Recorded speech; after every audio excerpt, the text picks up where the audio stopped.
Hi, this is Quirky Critic, and without wasting time, let's get into the video.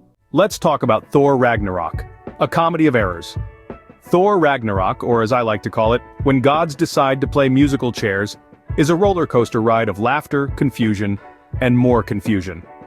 Directed by Taika Waititi, this movie takes the Marvel Cinematic Universe to new heights of absurdity, and not necessarily in a good way. Strap in for a journey through the cosmos where plot holes are as common as mid-credits scenes. Let's start with the characters.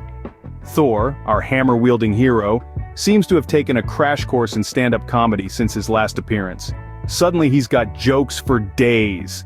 Forget about the serious, brooding Thor of previous films. This Thor is here to make you giggle, while he fights off impending doom.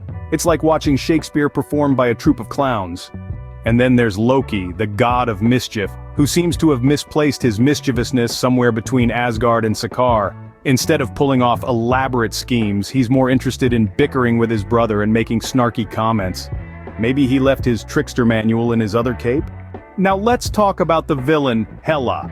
She's supposed to be this terrifying force of destruction, but honestly she comes off more like a disgruntled librarian.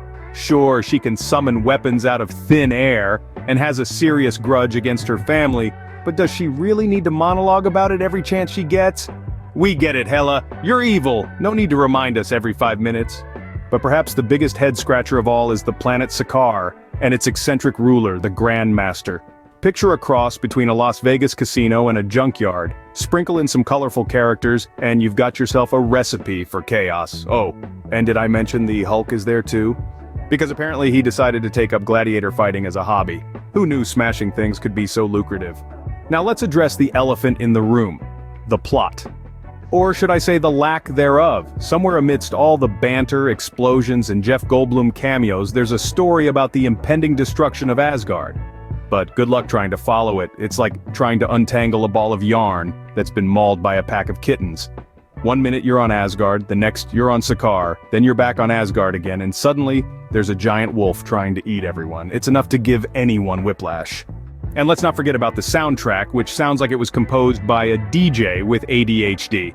From synth-heavy 80s jams to epic orchestral scores, it's a mishmash of musical styles that somehow works, but also kind of doesn't. It's like listening to a playlist on shuffle while riding a roller coaster blindfolded.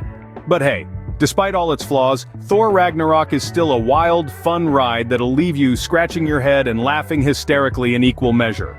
So grab your popcorn, suspend your disbelief, and prepare for a cinematic experience that's as baffling as it is entertaining. After all, who needs coherence when you've got Thor cracking jokes and smashing things with his mighty hammer?